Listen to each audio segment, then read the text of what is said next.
आदि सरकार की मदद करेगी। गौरतलब है कि बीजेपी संसदीय दल की बैठक लाल कृष्ण आडवाणी और सुषमा स्वराज की अगुवाई में हुई।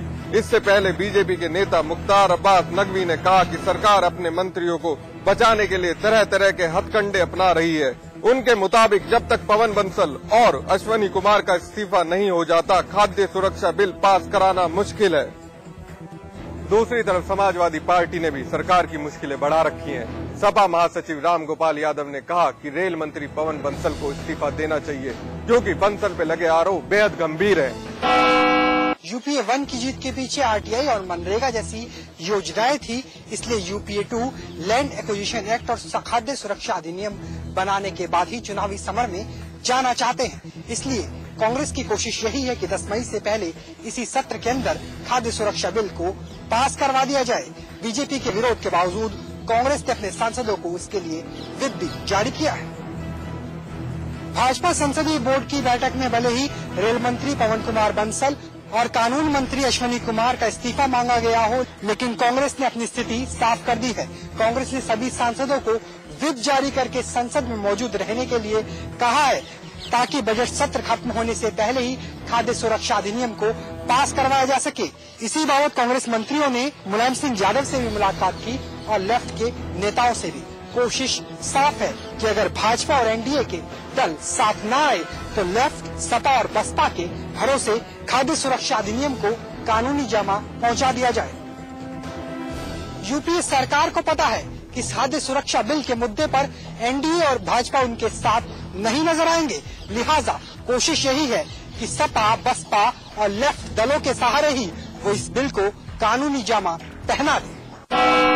केंद्रीय रेल मंत्री पवन बंसल के लिए आने वाले दिन मुश्किल भरे हो सकते हैं। रेलवे में प्रमोशन में घूसखोरी मामले में सीबीआई उनसे पूछताछ की तैयारी में है। सीबीआई सूत्रों की माने तो कभी भी उनसे पूछताछ हो सकती है। इसके साथ ही इस मामले में उनके दोनों बेटों से भी सीबीआई पूछताछ करेगी। बताया जा रहा है कि बंसल के दोनों बेटे धियान फार्मास्यूटिकल लिमिटेड नामक जो कंपनी चलाते हैं, उसमें इस मामले में गिरफ्तार बंसल का भांजा विजय सिंगला पार्टनर है। इस मामले में अभी तक बंसल को राहत भरी बात अगर कोई है तो सिर्फ इतना कि कांग्रेस आलाकमान ने उनसे इस्तीफा नहीं मांगा है। बंसल के साथ ही सीबीआई बंसल के दोनों बेटों से भी पूछताछ कर सकती है। बंसल के दोनों बेटे थियान फार्मास्यूटिकल लिमिटेड कंपनी चलाते हैं, जिसमें पवन बंसल का भांजा विजय सिंगला भी पार्टनर है। गौरतलब है कि इस मामले में रेल मंत्री पवन बंसल ने अपने भांजे विजय सिंगला से कारोबारी रिश्ते होने से इनकार किया था। वहीं सीबीआई इस केस में रेल मंत्री से भी पूछताछ कर सकती है। उधर रेल गेट मामले में सीबीआई की एफआईआर में नामित अजय गर्ग सरेंडर करने पटियाला हाउस कोर्ट पहुंचे। अजय गर्ग भी रेल मंत्री पवन बंसल के रिश्तेदार हैं। अजय गर्ग से सीबीआई पूछताछ भी कर चुकी है। उधर संसद से सड़क तक बीजेपी रेल मंत्री पवन बंसल को घेर रही है। आज चंडीगढ़ में भारतीय जनता पार्टी युवा मोर्चा के सैकड़ों कार्यकर्ताओं ने बंसल के इस्तीफे की मांग को लेकर सड़कों पर प्रदर्शन किया। कार्यकर्ताओं का कहना था कि बंसल की भागीदारी इस घूसखोरी कांड में है, उनसे तत्काल इस्तीफा लिए जाने की जरूरत है। उधर विपक्ष रेल मंत्री पवन बंसल के खिलाफ संसद से सड़क तक घेराबंदी करने में लगा है। चंडीगढ़ में आज भारतीय जनता युवा मोर्चा के सैकड़ों कार्यकर्ताओं ने बंसल के इस्तीफे की मांग को लेकर धरना प्रदर्शन किया।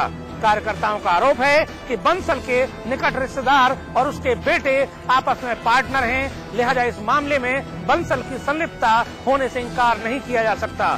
सीबीआई द्वारा अभी तक रेल मंत्री से पूछताछ न किए जाने को लेकर भी भाजपा युवा मोर्चा के कार्यकर्ताओं ने रोष जाहिर किया। देर आए दुरुस्त आए। उत्तर प्रदेश की कैबिनेट की बैठक 1 महीने देर से हुई, लेकिन लोगों के चेहरे पर मुस्कान ला गई। उत्तर प्रदेश में पुलिस भर्ती में जहां नई भर्तियों के साथ साथ पुराने 14 लाख लोगों को शामिल करने की बात की गई, वहीं मेडिकल प्रोटेक्शन बिल भी पास कर दिया गया। मुख्यमंत्री अखिलेश यादव की कैबिनेट ने यूपी में सिगरेट पीने वालों को दिया है बढ़ावा। 1 महीने बाद बैठी कैबिनेट ने सिगरेट और सिगार पर वैट को कम कर 25% कर दिया। जून 2012 में अखिलेश सरकार ने ही वैट बढ़ाकर 50% कर दिया था। इसके अलावा अखिलेश कैबिनेट ने लोगों को कई और सौगातें दी। अखिलेश कैबिनेट ने मेडिकल प्रोटेक्शन बिल को भी मंजूरी दी। इसके अलावा मुख्यमंत्री ने साफ किया कि उत्तर प्रदेश में गेहूं खरीद बेहतर ढंग से चल रही है, कोई शिकायत नहीं आ रही है। कैबिनेट की बैठक में उद्योग नीति में कुछ बदलाव किए गए तो उद्योग बंधु को नोडल एजेंसी बना दिया गया। साथ ही कई समितियों का भी गठन किया गया है। इस बैठक में हुए एक और फैसले में उत्तर प्रदेश में कई चीजों पर एंट्री टैक्स को कम कर दिया गया है। प्रदेश की कैबिनेट ने बिजली उत्पादन और ट्रांसमिशन बढ़ाने के लिए कई प्रस्तावों को मंजूरी दी है। उत्तर प्रदेश की कैबिनेट ने सबसे बड़ी राहत दी है पुलिस भर्ती में। पुलिस भर्ती में अब माया सरकार से लगी रोक को हटाया जा रहा है। इस रोक के हटने के बाद अब उत्तर प्रदेश में पुलिस भर्ती का रास्ता साफ हो गया है। मामला चाहे सड़क का हो, बिजली का हो या सर्किल रेट का, अखिलेश यादव ने अपने कैबिनेट के जरिए साफ संदेश दिया है कि वो उत्तर प्रदेश के विकास की तरफ देख रहे हैं। बसपा सरकार के 9 कद्दावर मंत्री अब हैं सपा सरकार के रहमो करम पे। ये कभी भी जेल जा सकते हैं। जांच एजेंसी ने आय से अधिक संपत्ति के मामले में सरकार से इन पर मुकदमा चलाने की अनुमति मांगी है। माया सरकार के घोटालों के राजाओं की मुसीबतें बढ़ सकती हैं और वो किसी भी दिन जेल जा सकते हैं। ये सारे मंत्री माया सरकार के नौरत्न माने जाते हैं। किसी को जमीन से प्यार तो किसी को गाड़ियों से। इनके पास मंत्री बनने से पहले कुछ नहीं था और मंत्री बनने के बाद मकान और दुकानों की लाइन लग गई। जिस मंत्री के पास जितना बड़ा विभाग था उसकी उतनी ही बड़ी कमाई थी। इन सब की जांच विजिलेंस कर रही है और विजिलेंस के पास इन सारे मंत्रियों के खिलाफ पुख्ता सबूत हैं। जांच एजेंसी विजिलेंस ने इन सब पर मुकदमा कायम करने के लिए 1 महीने पहले सपा सरकार को चिट्ठी लिखी है और उनसे इन सब पर मुकदमा कायम करने की अनुमति मांगी है। हालांकि अनुमति मिलने में हो रही देरी से लोकायुक्त भी खफा नजर आए हैं। उन्होंने कहा कि सरकार को जल्द से जल्द इस मामले में कार्रवाई करनी चाहिए। इस जांच में सामने आया कि इन मंत्रियों की कमाई और खर्चे का अनुपात बहुत ज्यादा है। बात की जाए पूर्व मंत्री नसीमुद्दीन सिद्दीकी की तो उनके कमाई के मुकाबले खर्चा 2000% ज्यादा पाया गया है। न्यायालय की अवमानना के मामले में आज उत्तर प्रदेश सरकार के कई नौकरशाहों पर गिरी गाज। जी हां, जहां उत्तर प्रदेश सरकार के प्रमुख सचिव गृह और बस्ती के बीएसए को हिरासत में लेने के आदेश कर दिए गए, वहीं फैजाबाद के अपर आयुक्त को 3 दिन के लिए जेल भेज दिया गया। उत्तर प्रदेश के नौकरशाहों पर आज गिरी गाज। मामला था न्यायालय के आदेशों का पालन न करना, यानी अवमानना। जी हां, जहां बसपा सरकार के पूर्व मंत्री रामवीर उपाध्याय को सुरक्षा न देने के कोर्ट के आदेशों पर अमल न किए जाने पर आज RN श्रीवास्तव जो प्रमुख सचिव गृह हैं, उन्हें कोर्ट में तलब किया गया था। कोर्ट के आदेश थे कि उन्हें तत्काल प्रभाव से वाई श्रेणी की सिक्योरिटी दी जाए, लेकिन प्रमुख सचिव गृह द्वारा इन आदेशों का पालन नहीं किया गया, जिसके बाद कोर्ट ने उन्हें कस्टडी में लेने के आदेश दे दिए। दूसरा मामला था बस्ती के बीएसए का। रामबरन शर्मा ने एक शिक्षक की सैलरी रोक ली थी, जिसके बाद कोर्ट के आदेशों के बावजूद उनकी सैलरी उन्हें नहीं दी जा रही थी, जिस पर कोर्ट ने आज उन्हें भी कस्टडी में लेने के आदेश दे दिए। तीसरा मामला था फैजाबाद के अपर आयुक्त का, जिन्होंने कोर्ट में विचाराधीन एक मामले पर सुनवाई की, जिसके चलते अवमानना के आदेशों का उल्लंघन करने के चलते उन्हें भी कस्टडी में लेने के आदेश हो गए। इलाहाबाद हाईकोर्ट की लखनऊ बेंच ने जहां बस्ती के बीएसए और फैजाबाद के अपर आयुक्त पर 10-10 हजार का जुर्माना ठोका, वहीं उत्तर प्रदेश के प्रमुख सचिव गृह को कल सुबह तलब किया गया है। उत्तर प्रदेश के मुख्यमंत्री अखिलेश यादव अब नायक की भूमिका में नजर आने वाले हैं। दरअसल अखिलेश यादव अब वीडियो कॉन्फ्रेंसिंग के जरिए जनता की परेशानियों का जायजा लेंगे। खास बात यह भी है कि इसी के आधार पर तय किया जाएगा कि किस अधिकारी को देना है प्रमोशन और किसे सुनानी है सजा। मुख्यमंत्री अखिलेश यादव जल्द ही वीडियो कॉन्फ्रेंसिंग के जरिए जनता की परेशानियों को सुनने वाले हैं। जिम्मेदारी राजस्व विभाग को सौंपी गई है। मुख्यमंत्री फरियादियों से पूछेंगे कि उनकी शिकायतों का क्या हुआ है। यही नहीं, पूछा जाएगा कि उनका काम हुआ या नहीं। अगर नहीं हुआ है तो आखिर क्यों नहीं हुआ, और अगर हो गया है तो क्या फरियादी उस काम से संतुष्ट है। पहले उन शिकायतों को लिया जाएगा जो मुख्यमंत्री आवास पर लगने वाले जनता दर्शन में आती हैं। बाद में तहसील दिवस की शिकायतों को लिया जाएगा। जानकारी के मुताबिक राजस्व विभाग के प्रमुख सचिव किशन सिंह अटोरिया ने सभी जिलों के जिलाधिकारी को पत्र लिखकर मामले को गंभीरता से लेने को कहा है। कहा यह भी गया है कि मुख्यमंत्री की वीडियो कॉन्फ्रेंसिंग में कोई भी गड़बड़ी न होने पाए। यहां आपको ये भी बता दें कि महीने के पहले बुधवार को मुख्यमंत्री आवास पर जनता दर्शन का कार्यक्रम होता है। साथ ही हर जिले में हर माह के पहले और तीसरे मंगलवार को तहसील दिवस आयोजित किया जाता है। मुख्यमंत्री अखिलेश यादव की वीडियो कॉन्फ्रेंसिंग की खबर फैलते ही अधिकारियों में खलबली मच गई है, क्योंकि अधिकारी इस बात को जानते हैं कि अगर इस बार कोई गलती हुई तो नुकसान उन्हें ही उठाना पड़ेगा, क्योंकि इस बार माफी की कोई गुंजाइश नहीं होगी। मुख्यमंत्री Vijay Bahuguna eco sensitive zone के मुद्दे को लेकर प्रधानमंत्री डॉक्टर मनमोहन सिंह से मुलाकात करके वापस आ गए हैं। उनका कहना है कि सूबे के सांसदों के अलावा स्थानीय विधायक के साथ मिलकर राज्य का पक्ष प्रधानमंत्री के सामने रखा गया। बकौल सीएम प्रधानमंत्री ने भरोसा दिलाया है कि राज्य के हितों का संरक्षण किया जाएगा। सीएम विजय बहुगुणा ने इको सेंसिटिव जोन को लेकर उत्तराखंड का पक्ष प्रधानमंत्री के सामने रख दिया है। दिल्ली से वापस लौटने के बाद मुख्यमंत्री ने कहा कि प्रधानमंत्री को पूरी वस्तुस्थिति से अवगत करा दिया गया है। बहुगुणा का कहना है कि किसी भी कीमत पर उत्तराखंड का विकास नहीं थमेगा, क्योंकि प्रधानमंत्री ने ऐसा आश्वासन दिया है। बहुगुणा का कहना है कि इको सेंसिटिव जोन से होने वाले प्रभाव की जानकारी प्रधानमंत्री को दी गई है, जिसके बाद प्रधानमंत्री डॉक्टर मनमोहन सिंह ने भरोसा दिलाया है कि अधिसूचना पर पुनर्विचार किया जाएगा। बकौल सीएम उन्होंने अन्य सांसदों के साथ मिलकर प्रधानमंत्री को यह समझाने की भरपूर कोशिश की कि अगर इको सेंसिटिव जोन बन जाएगा तो उसके बाद चीन से सटे एरिया में विकास की गतिविधियां प्रभावित हो सकती हैं। सभी जानते हैं कि उत्तरकाशी जिले में इको सेंसिटिव जोन से संबंधित केंद्र सरकार की अधिसूचना का भारी विरोध हो रहा है। यही वजह है कि मुख्यमंत्री ने वक्त रहते प्रधानमंत्री को ये समझाने की कोशिश की कि इससे उत्तराखंड को नुकसान भी हो सकता है।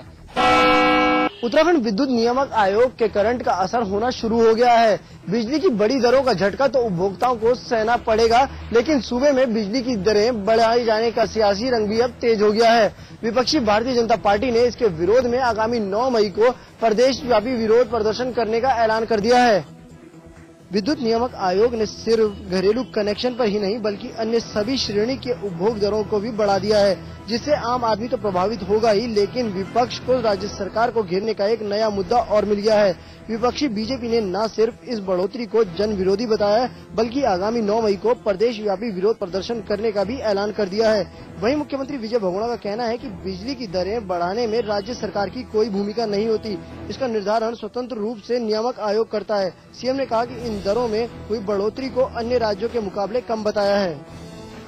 कुल मिलाकर विद्युत नियामक आयोग के करंट का झटका तो उपभोक्ताओं को लगा है, लेकिन सूबे के राजनीतिक दलों ने बिजली की दरों में हुए इजाफे में अपना सियासी नफा नुकसान देखना भी शुरू कर दिया है। 22 मई 2007 गोरखपुर सीरियल ब्लास्ट के आरोपी तारिक काजमी को प्रदेश सरकार द्वारा छोड़े जाने का निर्देश दिए जाने के बाद प्रदेश में किस तरह का माहौल है, यह हमारे पीछे आप खुद देख सकते हैं।